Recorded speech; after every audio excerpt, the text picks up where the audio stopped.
অনেক ধরনের আন্দোলন হচ্ছে, এইগুলো যদি নিয়ন্ত্রণ করতে না পারে এখান থেকে আরো অস্থিরতা তৈরি হবে, সেক্ষেত্রে দেশে নতুন সংকট তৈরি হবে।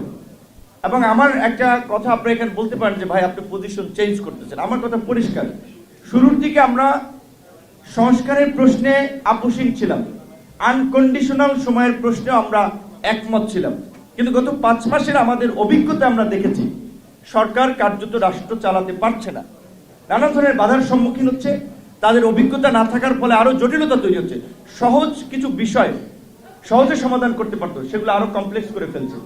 তো এই পরিস্থিতিতে আমাদের এটা উপলব্ধি হয়েছে একটা নির্বাচিত সরকার ছাড়া, রাজনৈতিক সরকার ছাড়া রাষ্ট্রের এই পরিস্থিতিতে দেশকে পরিচালনা করা সম্ভব নয়।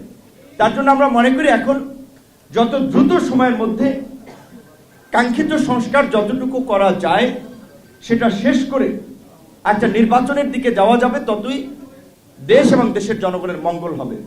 ডিসেম্বর পর্যাপ্ত সময়, এখন জানুয়ারি মাস, আরো আপনার 11 মাস সময় আছে।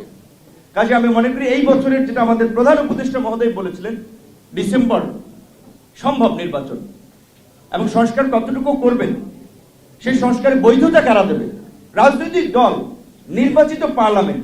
অবশ্যই আমরা এই সরকারের কাছে আমরা দাবি জানাই যে তারা ইনিশিয়েটিভ গুলো নেক, কিন্তু আপনাদের মনে রাখতে হবে যেহেতু পার্লামেন্ট নাই, বৈধতাটা দিবে রাজনৈতিক দল। সুতরাং রাজনৈতিক দলের কনসার্ন ছাড়া যদি তারা কিছু মনমতো প্রস্তাবনা দিয়ে যায়, কিছু সংস্কার করতে চায়, সেটা কিন্তু পরবর্তী সরকার আসলে টিকবে না। আমরা বারবার শুরু থেকে বলেছিলাম যে রাজনৈতিক ঐক্যমত বজায় রেখে রাজনৈতিক ঐক্যমতের ভিত্তিতে আপনারা সংস্কারগুলো করুন। জুলাই গণ অভ্যুত্থানের ঘোষণাপত্র আমরা বলেছিলাম দেয়া প্রয়োজন, ভবিষ্যতে যেন কেউ এটাকে প্রশ্নবিদ্ধ করতে না পারে, এটা প্রশ্ন তুলতে না পারে, তার জন্য এই আন্দোলনের, গণ আন্দোলনের পাশাপাশি একটা সাংবিধানিক এবং আইনি ভিত্তি দেওয়া যেতে পারে এই ঘোষণাপত্রের মাধ্যমে। কিন্তু এই ঘোষণাপত্রে অবশ্যই তাহলে গত শুধুমাত্র আন্দোলন, এই আজকের কোটা সংস্কার আন্দোলন, যে আন্দোলনকে কেন্দ্র করে এই গণ অভ্যুত্থান, এই আন্দোলন তো আমরা জন্ম দিয়েছিলাম 2018 সালে, মুক্তিযুদ্ধ হচ্ছে 9 মাস।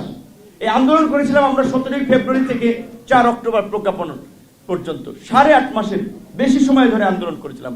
একই বছর স্কুলগামী শিক্ষার্থীদের যে নিরাপদ সড়ক আন্দোলন, এগুলো তরুণদেরকে সাহসী করেছিল, উদ্বুদ্ধ করেছিল প্রতিবাদ করার জন্য, এবং রাজনৈতিক দলের নেতৃবৃন্দের সংগ্রাম, এগুলো এক হয়ে আজকের এই গণ অভ্যুত্থান হয়েছে।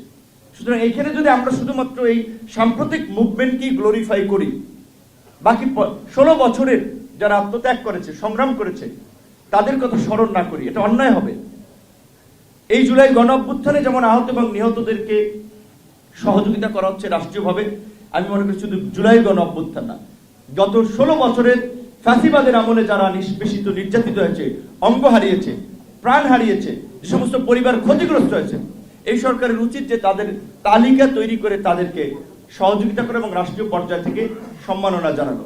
জুলাই গণ অভ্যুত্থানের যদি ঘোষণাপত্র দেওয়া হয়, সেটা অবশ্যই রাজনৈতিক ঐক্যমতের ভিত্তিতে, এবং সেই ঘোষণাপত্র অবশ্যই এই 16 বছরের একটা আন্দোলন সংগ্রামের সঠিক ইতিহাস এবং এই আন্দোলন সংগ্রামের জায়গা থেকেই যে একটা গণ অভ্যুত্থান অনিবার্য হয়ে পড়েছিল সেটা উল্লেখ থাকতে হবে। রাজনৈতিক নেতৃবৃন্দ সহ সমাজের বিভিন্ন শ্রেণী পেশার মানুষের অবদানের স্বীকৃতি থাকতে হবে। আমরা এটা চাই।